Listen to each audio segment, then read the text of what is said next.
Ma tulin 93. aasta sügisel ametikooli. See oli tol ajal, kus olid koondumised ja olude sunnil ma olin sunnitud Saaremaal tulema ja siis ma läksin Kuressaare, ei olnud, see oli Mekk oli, Kuressaare Mekk või Saare Mekk, mitte Saare Kekk ei olnud, või Mekk oli ehitus.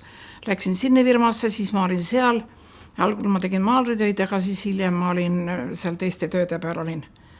Ja Liia pakkus mulle selle variandi veel, kas ma ei taha tulla. Muidugi ma kaalutasin ja mõtlesin ja siis ma käisin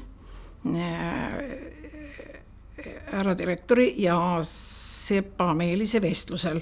Jalad lõdisesid ja kui ma siis teate sain, et mind võeti ametikooli, see üllatus oli muidugi suur ja ma mäletan, ma juba tulin järgmine päev õppenõukogusse ja siis need kommentaarid, mis pärast oli, Tiiu oli arvanud, et see naisterahvas küll toime ei tule ja ma sain siis selle nii nimetatud kõige parema grupi, mis oli Saagimati grupp oli ja siis need poisid panid mind siis seal katsele.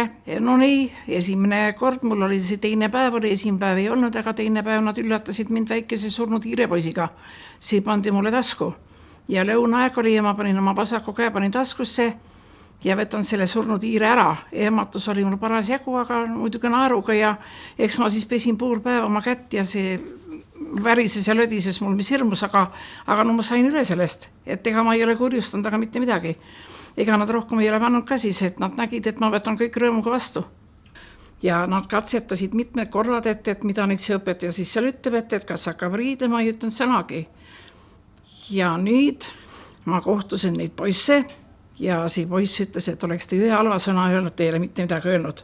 Rühma juhataja ma olin päris kaua, ma olin esimene lend läks mul, siis me olime Suping Maiuga koos, kui esimene lend läks majast välja, kui me saime Saagimati grupi.